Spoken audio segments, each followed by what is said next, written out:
Disguised as an ordinary man, a billionaire enters his empire unseen. But when he finds his maid's daughter crying, the truth shatters everything he built. He pulled his cap low and stepped into the store that bore his family's name. Nobody looked twice. To them, he was just another old man in a frayed jacket. "Can I help you, sir?" a cashier asked politely. He smiled faintly. "No," he said. "I'm just looking around." He wasn't there to shop. He was there to listen. And what he heard stopped him cold. A soft, broken sob echoing from behind a janitor's closet door. A child's sob. The kind that doesn't come from a scraped knee, but from a soul that's learned to hide. In that moment, everything he thought he knew about his empire began to crumble. And what started as a quiet visit to his own store ended as the unraveling of a man's illusion. This is the story of how a billionaire vanished, to rediscover what it means to be human. And before I forget, where are you watching from today? Leave a comment below. We love seeing how far these stories reach. Enjoy the story. Harrison Gable was a man who trusted numbers, and the numbers said his company was perfect. But a single sound, a little girl crying in a forgotten corner of his store, was about to tell him the truth, a truth that would unravel a carefully crafted lie and challenge the very foundation of his life's work. Harrison Gable adjusted the brim of his worn-out tweed cap, pulling it low over his eyes. The hat felt foreign. For the last 30 years, the only thing he wore on his head was the immense, invisible weight of a retail empire. Gable's department stores were a titan of American commerce, a monument to his grandfather's vision and his own relentless drive. His face, usually gracing the covers of business magazines, was now carefully obscured, his tailored suit replaced by a simple, slightly frayed jacket and worn denim trousers. He looked like any other man in his late 60s, perhaps a retiree looking to pass the time or a grandfather waiting to meet his family. No one would ever guess he was the sole owner of the very ground on which he stood. He pushed open the heavy glass door of his flagship Chicago location, the bell above chiming a cheerful, metallic welcome that felt strangely out of place. This store, the crown jewel of his operations, was supposed to be a well-oiled machine of customer satisfaction and employee morale. The reports that landed on his polished mahogany desk in New York City painted a picture of perfection. Monthly summaries from the regional director spoke of record sales, low staff turnover, and glowing customer feedback. On paper, this place was a fortress of profitability and success. But Harrison hadn't come all this way to read another glowing report. He'd come because of a feeling, a cold, nagging suspicion that had taken root in his gut weeks ago. It started with a small thing, an anonymous, handwritten note that had somehow bypassed the corporate mailroom and landed directly on his desk. It was written on cheap, lined paper, the kind a child uses for schoolwork. The handwriting was shaky, desperate. It contained only 7 words. "Please look at what is happening here." There was no signature, no return address, just the store's number 101, scrawled at the bottom. His executives had dismissed it. Probably a disgruntled former employee, Mr. Gable, his CEO had said with a wave of his hand. "We get these things from time to time. It's meaningless." But Harrison couldn't shake it. He had built his empire on the principle his grandfather had taught him. A business is a family, and you take care of your family. He had always believed that the polished floors and gleaming shelves of his stores were a reflection of the happy, dedicated people who worked there. The note suggested a crack in that foundation, a darkness he couldn't see from his penthouse office. So he had come, unannounced, disguised as a man who was invisible to the world. He wanted to see his store not as the CEO, but as a customer. He wanted to feel its pulse, to listen to its heartbeat. He walked past the gleaming cosmetics counters, the neatly arranged displays of menswear, and the cheerful chatter of shoppers. Everything on the surface appeared perfect, just as the reports claimed. The cashiers smiled, the floors shone, and the security guard by the door nodded politely as people came and went. For a moment, he felt a surge of relief. Perhaps his COO was right.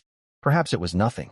He was about to turn and leave, to dismiss his gut feeling as paranoia, when he heard it. It was a sound so faint it was almost swallowed by the store's ambient noise. The soft rock playing over the speakers, the rolling of carts, the murmur of conversation. But Harrison's ears, trained by a lifetime of listening for the things people didn't say, caught it. It was the sound of weeping. A child's weeping. It wasn't the loud, demanding cry of a toddler who had been denied a toy. This was different. It was a quiet, hopeless sobbing, the kind that comes from a place of deep hurt. He followed the sound, his heart beginning to beat a little faster. It led him away from the bright, open spaces of the main floor and toward a narrow, forgotten hallway tucked behind the home goods department. The sign on the wall read staff only, but the door to a small janitorial supply closet was propped open just a crack. The sound was coming from inside. Harrison hesitated for only a second before gently pushing the door. The closet was dark and smelled of bleach and floor wax. In the dim light filtering in from the hallway, he saw a small figure huddled in the corner. It was a little girl, no older than 9, with a cascade of blonde hair that fell over her face as she cried. She was sitting on an overturned bucket, her small shoulders shaking with each sob. Her knees were pulled up to her chest, and her face was buried in her arms. Beside her on the dusty concrete floor lay a half-eaten apple and a worn-out coloring book. Harrison's blood ran cold. The sight of this child, hiding and crying in a storage closet, felt like a profound violation of everything his stores were supposed to represent.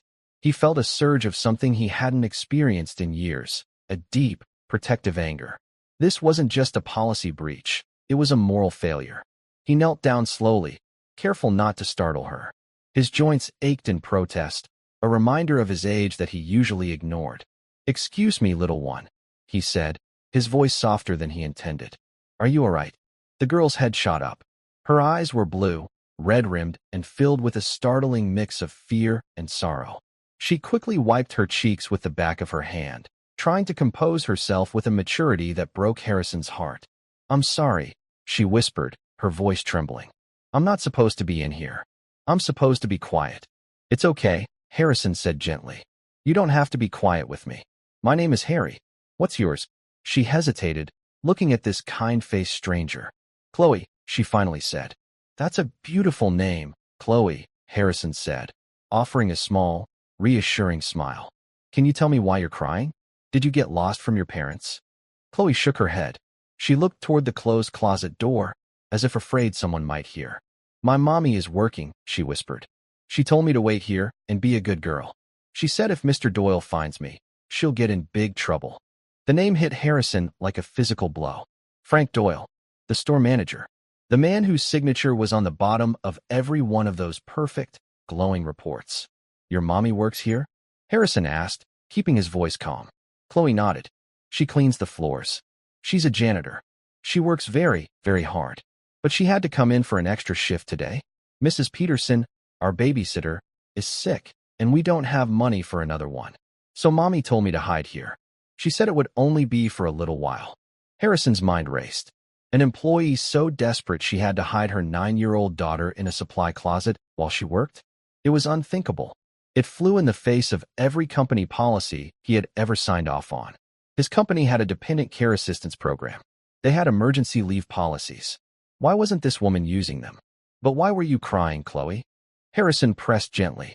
"Did something happen?" The little girl's lip began to tremble again. A fresh wave of tears welled in her eyes. "I heard Mr. Doyle yelling at Mommy," she said, her voice cracking. "He was saying mean things. He said she was too slow and that she was lucky to even have a job. He said that people like us don't deserve second chances." Harrison felt his hands clench into fists at his sides. He had to force himself to stay calm, to keep the gentle grandfatherly facade in place for this child. "People like us?" he repeated. What did he mean by that? Chloe looked down at her worn sneakers. "I don't know. Mommy says we just have to be strong. She says that's what Grandpa would have wanted." She reached into the small backpack next to her and pulled out a faded, dog-eared photograph. It showed a man in a crisp military uniform, his chest adorned with medals, a kind but firm look in his eyes. "This is my grandpa," she said with a glimmer of pride. "General Robert Vance. Mommy says he was a hero. She says he always fought for people who couldn't fight for themselves." Harrison stared at the photograph. He felt the air leave his lungs. General Robert Vance. The name echoed through the halls of his memory. He wasn't just a hero. He was the hero. A legendary figure from the Desert Storm conflict, renowned for his courage, his integrity, and his unwavering dedication to his soldiers. Harrison had met him once, years ago, at a White House dinner. He remembered a man with an iron will and a deep sense of honor. A man who embodied the very best of America. And his daughter, his child, was working as a janitor in one of his stores, being berated by a petty tyrant of a manager while her own daughter hid in a closet, crying. The pieces of the puzzle began to click into place, forming a picture far uglier than he could have ever imagined. The anonymous note. The manager's perfect reports. An employee too scared to use the benefits she was entitled to. A war hero's daughter being told she didn't deserve a second chance. This wasn't a crack in his company's foundation. It was a rot, a sickness that had taken hold right under his nose. He looked at Chloe, at her tear-streaked face and the fierce pride she had for her grandfather. In her eyes, he saw the reflection of his own failure. He had built a kingdom of glass and steel, but he had allowed the people inside to become invisible. He had created policies meant to protect them, but he had fostered a culture where they were too afraid to use them. As he stood up, his knees cracking in protest, one terrifying question burned through his mind. If this was happening to the daughter of a national hero, what was happening to everyone else? What started as a simple fact-finding mission had just become the most important investigation of his life. The truth he was about to uncover would be worse than anything he'd imagined. It would force him to tear down the very systems he had built and question everything he thought he knew about leadership, honor, and the real cost of looking the other way. He looked down at the little girl, who was now carefully tucking the photo of her grandfather back into her bag. "Chloe," he said, his voice filled with a new, steely resolve. "I think your mom is the real hero. And I promise you, things are going to change." He had to get closer. He couldn't fix this from the outside. He had to go in, to see it with his own eyes, to live it. He had to become one of them. The decision was made. Harrison Gable, the billionaire CEO, was about to disappear. In his place, a man named Harry Gibson was about to apply for a job as a janitor. He walked out of the supply closet and back into the bright lights of the store, but he was no longer seeing the polished floors and perfect displays. He was seeing the shadows in the corners, the spaces between the shelves where desperation could hide. And he knew, with a certainty that chilled him to the bone, that he was about to find more than just one crying child. He was about to find a whole family of employees who were suffering in silence. The next 24 hours were a blur of calculated transformation. Harrison flew back to New York on his private jet, not to the comfort of his penthouse, but to a small, discreet office he kept for sensitive operations. There, with the help of his most trusted head of security, a former Secret Service agent named David, he began to construct his new identity. Harry Gibson was born. His backstory was simple, plausible, and designed to evoke a specific kind of dismissive pity from a man like Frank Doyle. Harry was a retired widower from a small town in Pennsylvania. His modest pension had been wiped out by a bad investment, and he had recently moved to Chicago to be closer to a fictional nephew. He was looking for simple, honest work to keep busy and make ends meet. He was quiet, unassuming, and desperate. He was, in short, the perfect victim. David worked his magic, creating a digital footprint for Harry Gibson. A simple social media profile with a few pictures of a generic-looking dog, a valid social security number flagged for temporary employment, and a driver's license with Harrison's picture, aged and weathered by a skilled graphic artist. They procured a set of second-hand clothes, worn work pants, faded flannel shirts, and a pair of sturdy but scuffed boots. Every detail was designed to scream down on his luck, a man with no leverage, no connections, and no reason for anyone to look at him twice. The most difficult part for Harrison was the internal shift. He had to shed the skin of command he had worn for 40 years. He practiced in front of a mirror, slumping his shoulders, avoiding direct eye contact, speaking in a softer, more hesitant tone. He had to unlearn the habit of walking into a room and owning it. Now, he had to learn to disappear.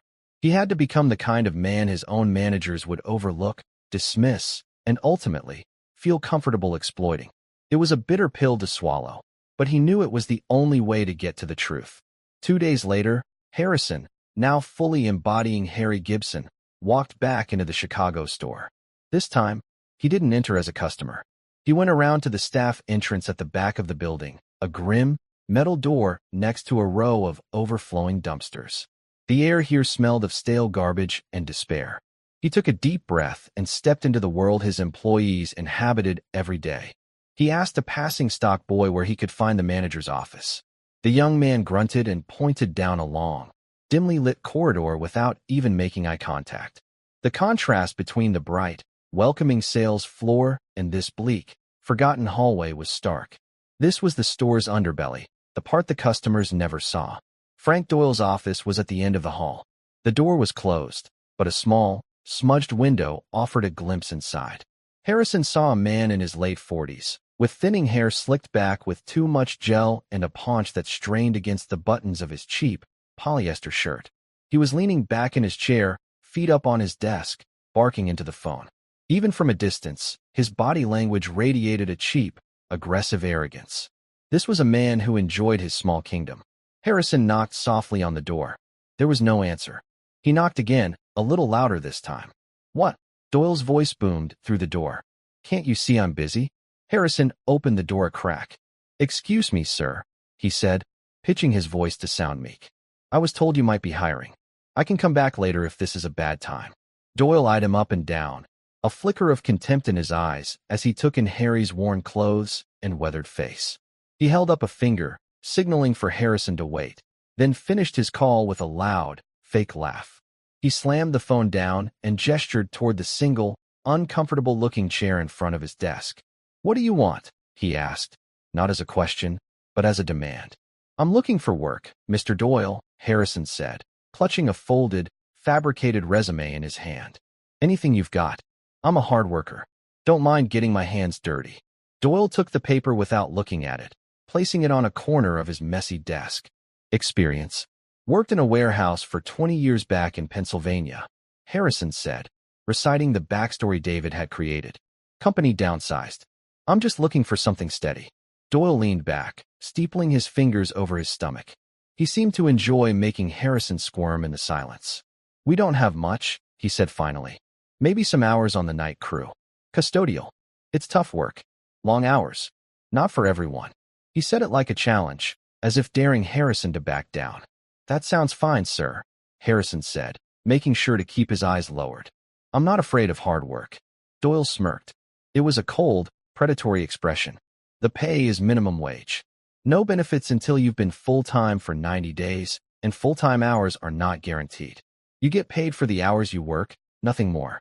You're late, you get docked. You're slow, you get docked. You complain, you get replaced. Understand, every word was a violation of Thompson Enterprises' official corporate policy. Full-time status was supposed to be determined by a rolling average of hours. Benefits were to be offered proactively, and docking pay for anything other than time fraud was strictly illegal. Harrison felt a cold fury rise within him, but he forced it down, nodding his head like an eager puppy. "Yes, sir. I understand completely," he said. "I just want a chance to prove myself." "Good," Doyle said, a glint of satisfaction in his eyes. He had found another compliant cog for his machine. "You can start tonight, 10 p.m. to 6 a.m. You'll be working with Eleanor. She'll show you the ropes." He gestured dismissively toward the door. "Now get out. I've got work to do." As Harrison walked back down the grim hallway, he felt a strange mix of disgust and triumph. He had gotten in, but the ease with which it had happened was terrifying. Doyle hadn't asked for references. He hadn't conducted a real interview. He had seen a desperate older man, and his only thought was how he could be used. He spent the rest of the day in a cheap motel room he'd rented near the store, the anonymity of it a perfect match for his new persona.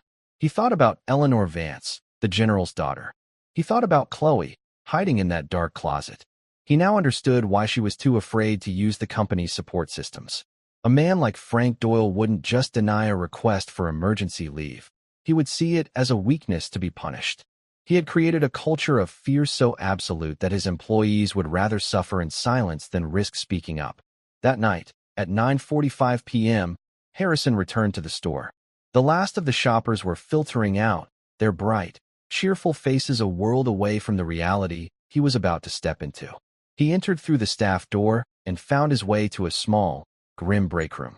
A few other night shift workers were there, sitting in silence, their faces etched with a deep, bone-weary exhaustion. No one spoke. They just stared blankly at the wall or scrolled through their phones, conserving their energy for the long night ahead. At 10 o'clock sharp, a woman walked in.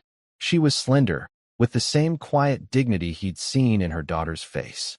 Her hair was pulled back in a simple ponytail, and her janitorial uniform, though clean, was faded and worn at the seams.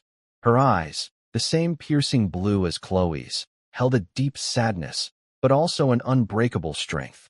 It was Eleanor Vance. She scanned the room, and her eyes landed on Harrison.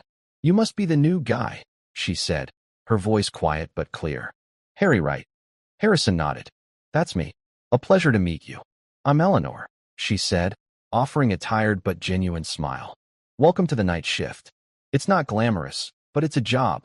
She looked him over, a hint of concern in her eyes. "You sure you're up for this? It's a lot of walking, a lot of lifting." "I'll manage," Harrison said. "Lead the way." As they walked out onto the now empty sales floor, the store was transformed. The bright, welcoming space of the day had become a vast, cavernous world of shadows and echoes. The only light came from the harsh, buzzing fluorescent lamps overhead.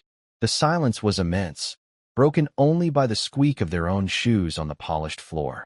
It felt like a different world, a secret world that existed only after the customers went home.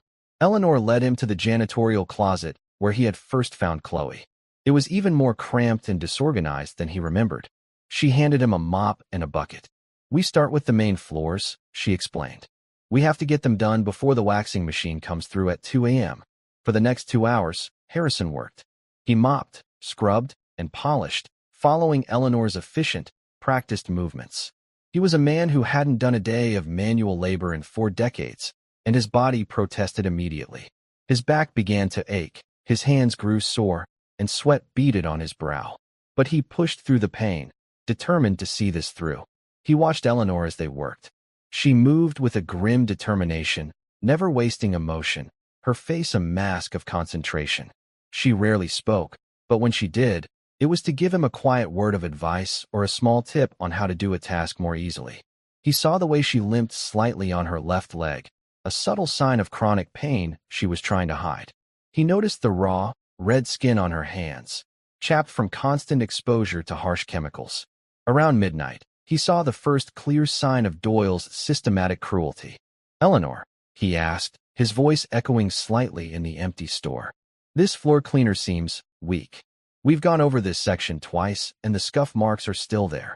She glanced over her shoulder, checking to make sure they were alone before she answered. "He cut the supply budget again last month," she said in a low voice. "Says we're being wasteful. We're supposed to dilute the concentrate, 1 part cleaner to 10 parts water. The bottle says it should be 1 to 3. Harrison looked at the industrial-sized jug of cleaning fluid. The instructions were printed clearly on the label. Doyle wasn't just cutting costs. He was forcing his employees to work 3 times as hard to get the same result, all to make his budget numbers look better on a report. It was a small, petty cruelty, but it was a deliberate one. An hour later, at 1:15 a.m., Frank Doyle made his first appearance of the night. He didn't walk. He prowled.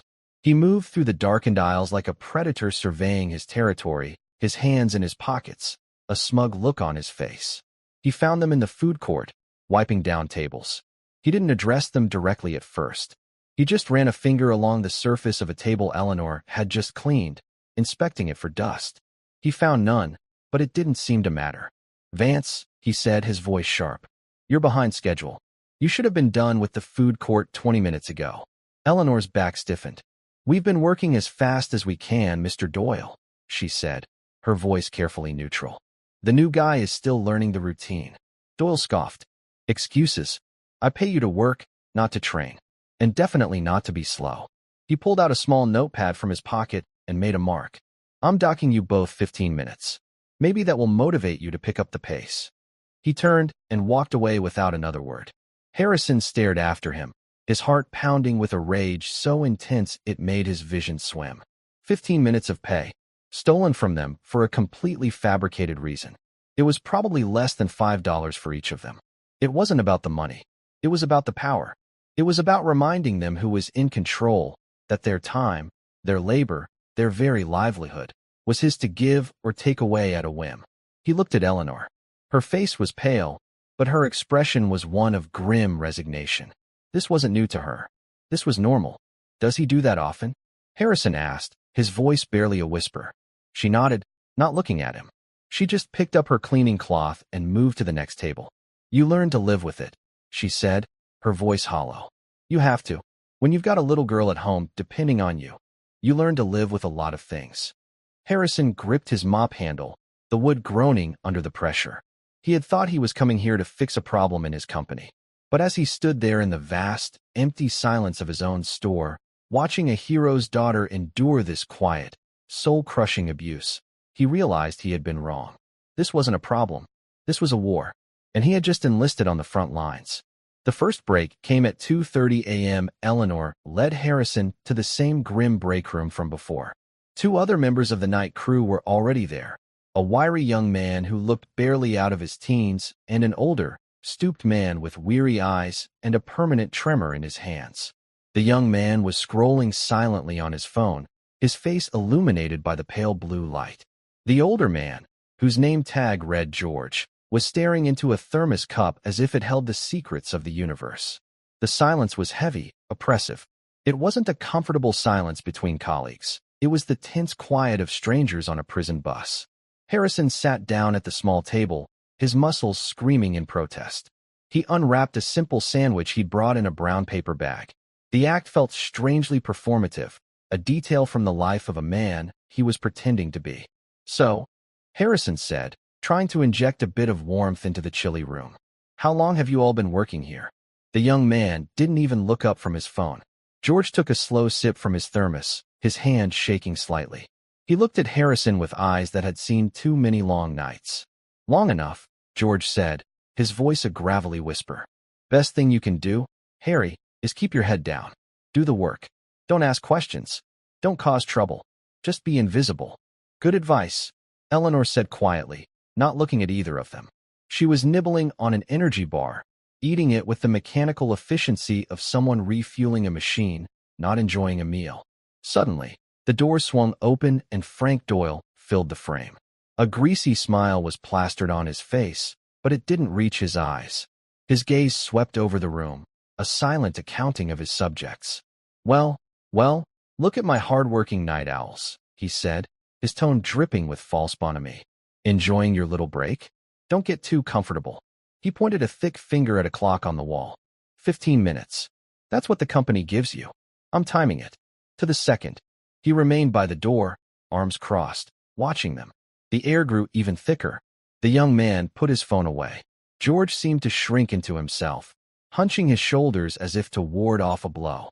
Harrison felt a primal urge to stand up, to walk over to Doyle and wipe that smug look off his face. He imagined telling him exactly who he was, watching the color drain from the manager's face as the reality of his situation crashed down upon him. But he couldn't. Not yet. Revealing himself now would be a momentary satisfaction, but it wouldn't fix the deeper problem. Doyle would be fired, yes, but the culture he created would linger. The fear he instilled in these people wouldn't just vanish. To truly heal this place, Harrison needed to understand the full extent of the sickness. He needed evidence. He needed the trust of the people Doyle had been terrorizing. He forced himself to take a bite of his sandwich, the bread feeling like sawdust in his mouth. After what felt like an eternity, Doyle grunted. Time's up. Back to work. Those floors aren't going to clean themselves. As they filed out of the room, Harrison saw Eleanor stumble slightly. She caught herself on the doorframe, a quiet gasp of pain escaping her lips. Her limp, subtle before, was now much more pronounced. The long hours on the hard concrete floor were taking their toll. They were assigned to clean the employee bathrooms next, a task Harrison suspected was reserved for Doyle's least favorite workers. The bathrooms were in a deplorable state, far worse than the public restrooms. It was another small, hidden indignity, another way of communicating to the staff that their comfort was of no concern. As they worked in silence, Harrison noticed Eleanor's movements becoming slower, more labored. She leaned heavily on her mop, her face pale and beaded with sweat. He saw her wince as she bent down to scrub a stubborn spot near the base of a sink. Are you all right? He asked, his voice low. I'm fine, she said through gritted teeth, but it was a clear lie. Just a long night. Harrison made a decision. He looked down the empty corridor. Doyle was nowhere in sight. Eleanor, he said, his tone gentle but firm. Go sit in the break room for 10 minutes. I'll finish in here.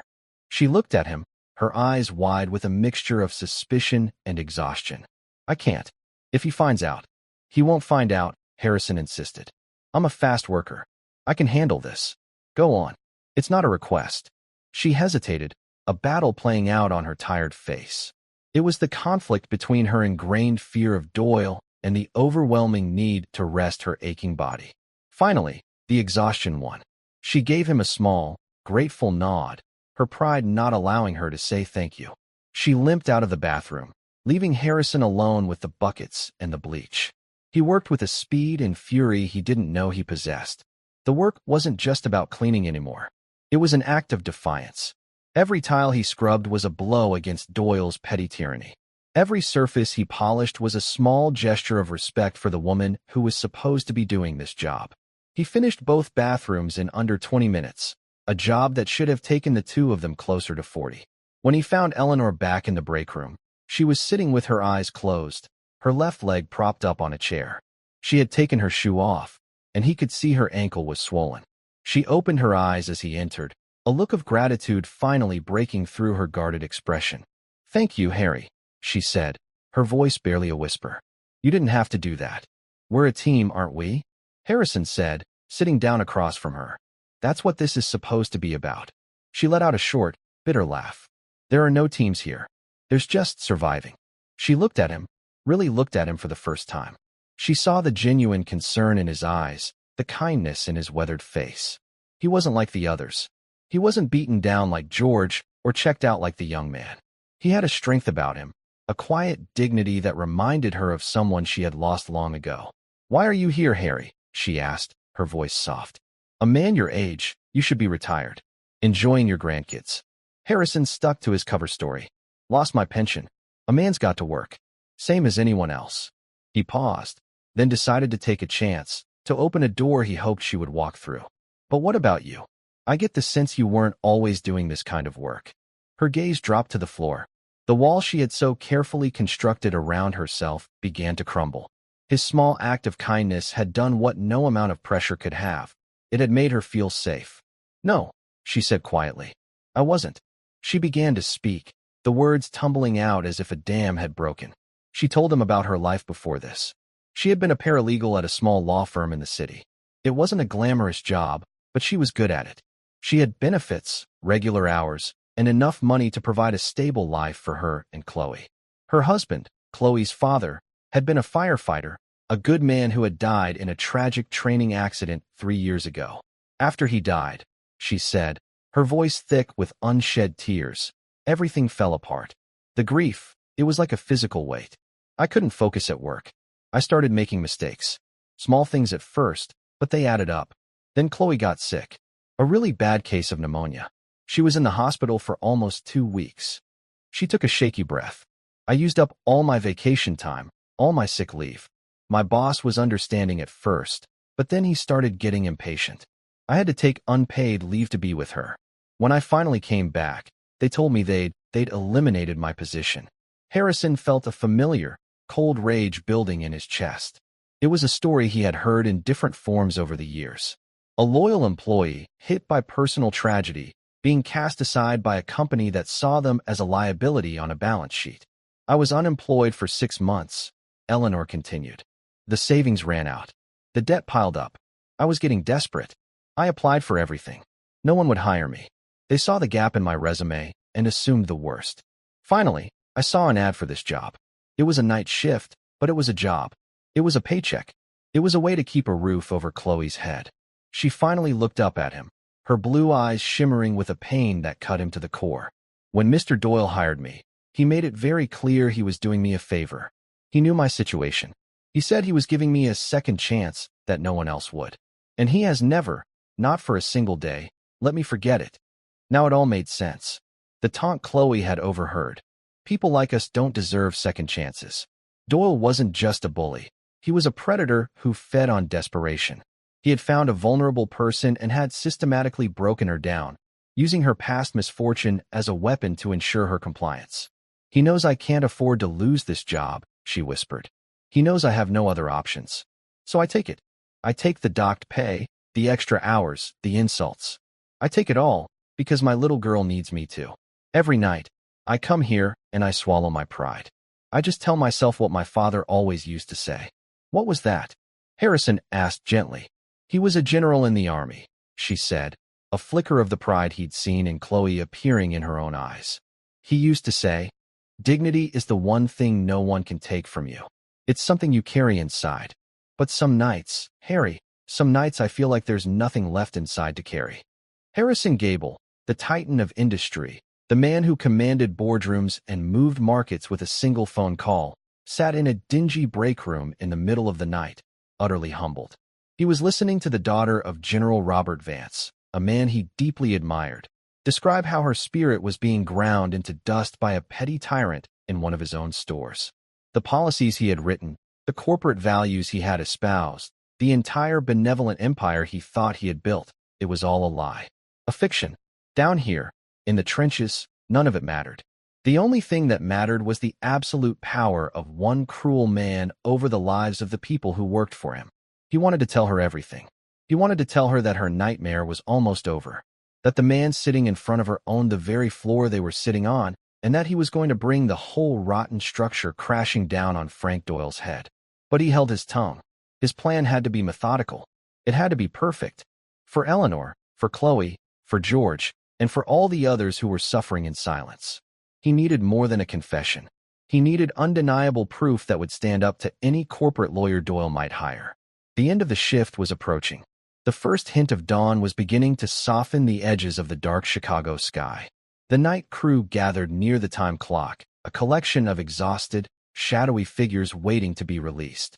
Harrison stood with them, feeling a strange sense of camaraderie. He was one of them now. Their fight was his fight. Just as they were about to clock out, Doyle appeared one last time. He was holding a white cloth. He walked directly to a section of the main aisle, a high-traffic area they had spent hours cleaning and polishing. He bent down and wiped a small, almost invisible smudge on the floor. It was a mark so faint that Harrison was certain it hadn't been there an hour before. It looked suspiciously like a smudge deliberately made by the sole of a greasy work boot. Doyle's work boot. He held up the cloth, showing a faint dark streak. He addressed the group, but his eyes were locked on Eleanor. "What is this?" he asked, his voice dangerously calm. "I thought I paid you people to clean. This is unacceptable. This is laziness." No one said a word. The air crackled with fear and resentment. "This reflects poorly on all of you," Doyle continued, his voice rising. "But leadership is about accountability.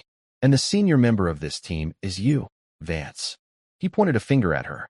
"So you will be the one to take responsibility. You're staying. I want you to remop this entire main aisle. On your own time. You can clock out when it's done to my satisfaction." It was the final, brutal straw. An hour of unpaid, punitive labor, assigned publicly to humiliate her in front of her colleagues. It was illegal. It was immoral. It was evil. The other workers averted their eyes, shuffling their feet. George stared intently at the floor. The young man was already backing away toward the door. They were abandoning her. Not because they wanted to, but because they were terrified that Doyle's wrath would turn on them next. Harrison watched Eleanor's face. He saw her spirit finally break. Her shoulders slumped in defeat, and she gave a single, almost imperceptible nod. She was going to do it. She was going to accept this final humiliation because she felt she had no other choice. But Harrison Gable had a choice. He had been patient. He had been methodical. He had gathered testimony. But this public, cruel display of power was a declaration of war he could not ignore. He still couldn't reveal his identity, not yet. But he could send a message. He took a step forward. "I'll stay and help her," he said, his voice quiet but ringing with an authority that made everyone, even Doyle, turn to look at him. Doyle's eyes narrowed. "What did you say, old man?" "She's tired," Harrison said, his gaze as hard as granite. "Her ankle is injured. I'll stay and do it. You can take the time out of my check." A collective gasp went through the small group. No one had ever talked back to Frank Doyle. It was unthinkable. Eleanor looked at Harrison, her eyes wide with terror for him.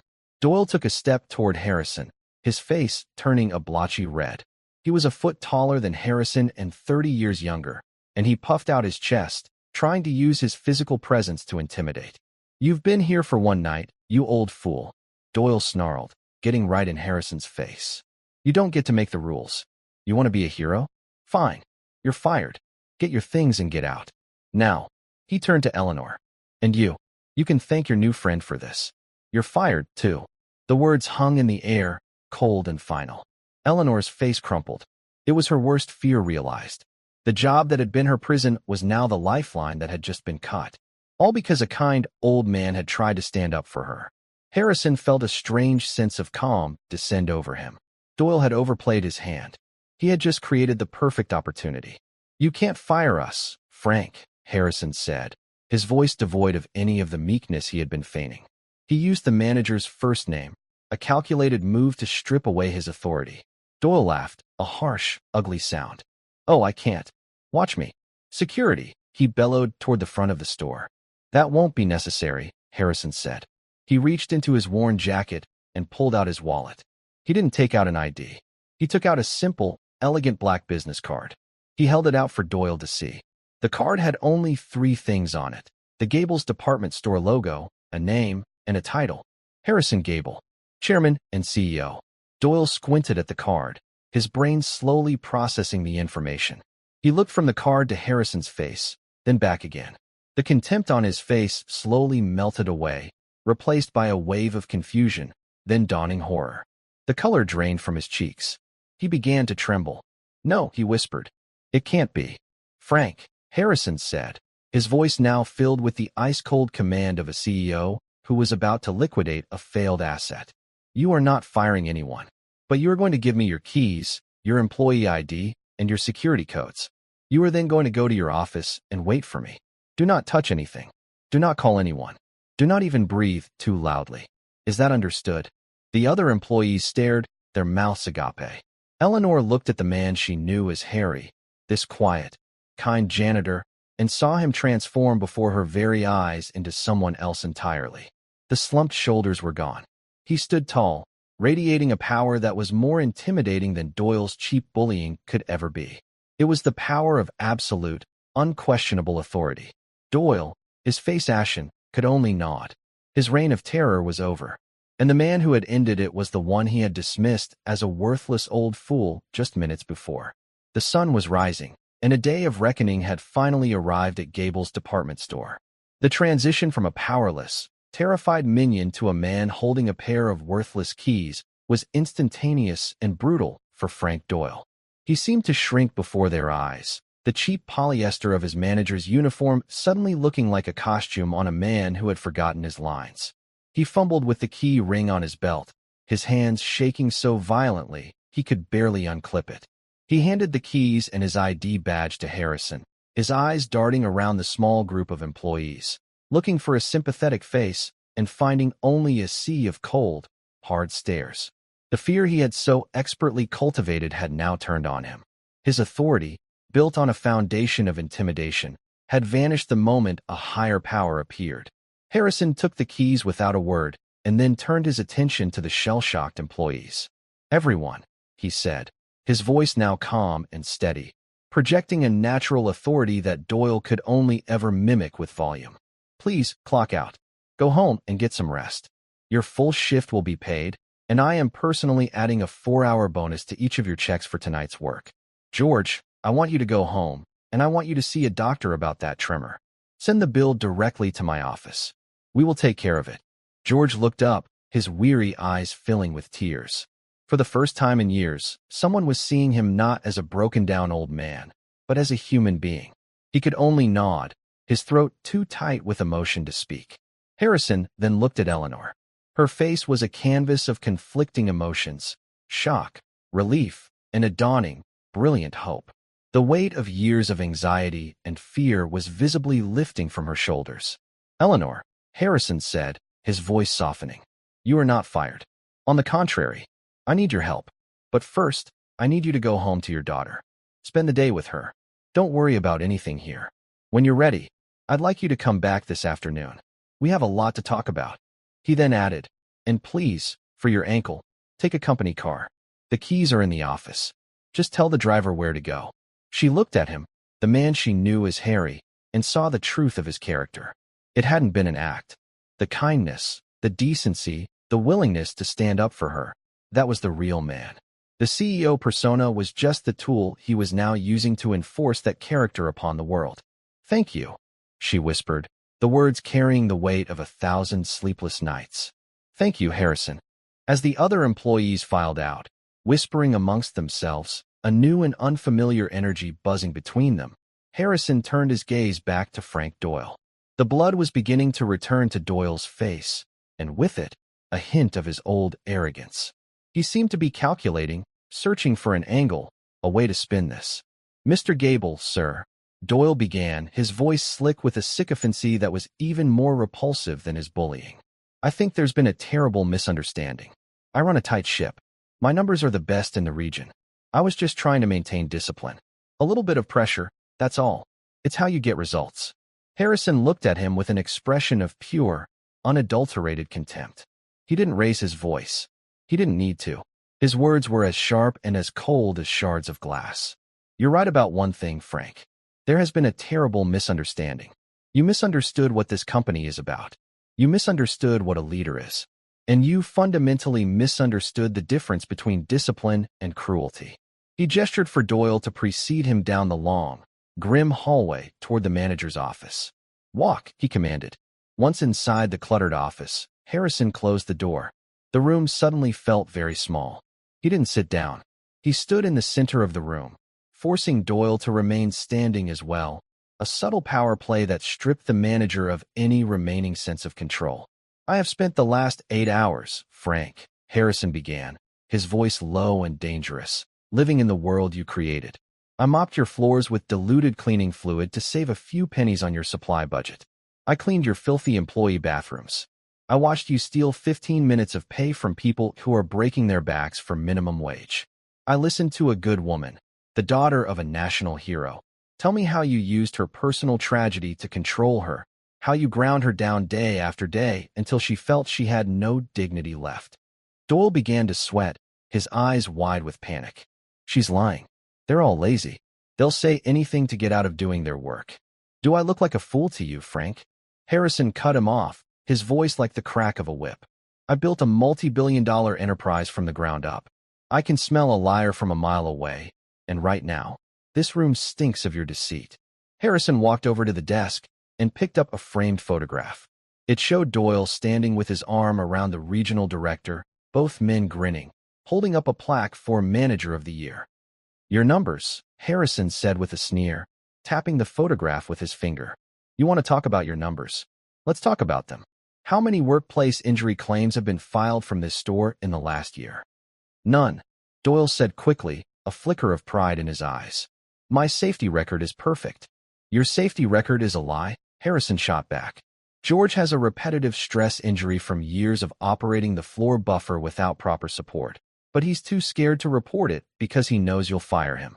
Eleanor has chronic pain in her ankle from working on these hard floors with inadequate footwear, but she pushes through it because she needs this job to feed her child.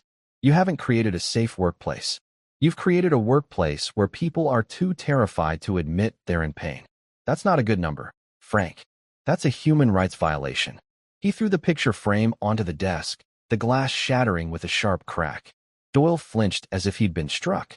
"You are a cancer in this company, Frank," Harrison said, his voice dropping to an intense, final whisper. "And I am the surgeon who is about to cut you out. You are terminated, effective immediately. You will be escorted from this building by security. Your final paycheck will be mailed to you, and it will be for the exact hours you worked, not a second more. If you ever set foot on any Gable's property again, you will be arrested for trespassing. But that's just the beginning." He leaned in closer, his eyes boring into Doyle's. "I have a team of auditors on a plane from New York right now. They will be here by noon. They are going to go through every piece of paper in this office, every email you've ever sent, every time clock entry you've ever approved. I am going to find every single penny you have stolen from your employees, and I am going to get it back for them. Then, I am going to turn over my findings to the Department of Labor. You have not just been a bad manager, Frank. You have been a criminal, and you are going to face the consequences." The last of Doyle's bluster evaporated. He was left with nothing but the raw, pathetic fear of a man whose world had just been utterly and completely destroyed. He collapsed into his chair, a broken, defeated man. Harrison turned his back on him and walked out of the office, leaving Doyle to stew in the ruins of his petty kingdom. He found the store's head of security, a decent man who seemed genuinely shocked by the night's revelations, and gave him clear, simple instructions for Doyle's removal. As the sun climbed higher in the sky, casting long shadows across the polished floors of the empty store, Harrison Gable sat alone in the manager's office. But he wasn't sitting in the chair. He was on the floor, on the other side of the desk, where Eleanor and others would have been forced to sit. He wanted to feel what they felt. He looked around the room, not as a CEO, but as an employee. He saw the cheap, particle-board furniture, the buzzing fluorescent light, the single, dying plant in the corner. This was the room where spirits were broken. This was the heart of the darkness he had allowed to grow in his own house. The day was a whirlwind of activity. The auditors arrived, a team of sharp, no-nonsense professionals who descended on Doyle's office like a SEAL team on a mission. The regional director was summoned, a man who flew in on the corporate jet looking concerned, but who Harrison quickly realized was guilty of the worst kind of managerial sin, willful ignorance. He had been happy to accept Doyle's glowing reports and Manager of the Year awards because it made his own job easier. He had never once bothered to dig deeper, to ask the hard questions, to talk to the people on the night crew. He was fired before lunch. By late afternoon, Eleanor returned. She had slept, showered, and changed into a simple but professional dress. The transformation was remarkable. The exhaustion was gone from her eyes, replaced by a quiet, determined light. She no longer looked like a victim. She looked like her father's daughter. Harrison met with her in the office, but he had them bring in comfortable chairs and a pot of fresh coffee. He treated her not as an employee, but as a consultant. For 2 hours, he just listened. She told him everything. She told him about the broken equipment they were forced to use, the lack of proper safety gear, the way Doyle would change the schedule at the last minute, making childcare a nightmare. She told him about the culture of silence, how employees were pitted against each other, discouraged from talking or forming friendships. She painted a complete, devastating picture of a workplace ruled by fear. When she was finished, Harrison looked at her, his heart filled with a profound sense of respect. "Eleanor," he said, "I have a proposal for you. I am creating a new position in this company. It's a national role, the Director of Employee Welfare. This person will report directly to me. They will have the authority to travel to any store, at any time, unannounced. They will talk to employees, listen to their concerns, and investigate any and all claims of misconduct. They will be the voice of the people who work on the floor, a voice that goes directly to the top, with no managers to filter it. I want that person to be you." Eleanor was stunned into silence. She stared at him, her mind struggling to comprehend the magnitude of what he was offering. A week ago, she was a paralegal. A day ago, she was a janitor. And now this. "Me?" she finally said. "But I don't have any experience in corporate management. I don't have an MBA. "You have something more important," Harrison replied. "You have lived it. You know what it's like to be invisible. You have the integrity of your father and the strength of a survivor. You have more qualifications for this job than anyone I could ever find at a business school. The company needs you, Eleanor. I need you." Tears welled in her eyes. But this time, they were not tears of sorrow. They were tears of validation, of a life's worth of struggle and quiet dignity finally being seen and rewarded. "Yes," she said, her voice clear and strong. "Yes, I'll do it." 3 months later, the Chicago flagship store was a different place. The grim break room had been renovated, with comfortable chairs, a new kitchen, and bright, warm lighting. The equipment was all brand new, and the supply closets were fully stocked with the proper, undiluted cleaning fluids. But the biggest change wasn't physical. It was in the air. The employees smiled. They talked to each other. The oppressive weight of fear had been lifted. Eleanor Vance, now the Director of Employee Welfare, walked through the store on one of her regular check-ins. She wore a sharp, professional suit, but she moved with the same quiet grace she'd had as a janitor. She greeted every employee by name, from the cashiers to the stock boys to the new night crew supervisor, George, who now stood straighter, his hand steady. Her office was the one that had once belonged to Frank Doyle. She had redecorated it completely, replacing the intimidating desk with a round table to show that everyone who entered was an equal. On her wall, next to her new title, hung the framed photograph of her father, General Robert Vance, his chest full of medals, his eyes full of pride. Later that afternoon, a small, blonde-haired girl with bright blue eyes skipped into the office. She ran straight to Eleanor and gave her a hug. "Mommy, can we go to the park now?" Chloe asked, her voice bubbling with the carefree joy of a child who no longer had to hide in closets. "In a little bit, sweetie," Eleanor said, kissing the top of her head. "There's someone here I want you to meet." Harrison Gable stood up from the round table where he had been waiting.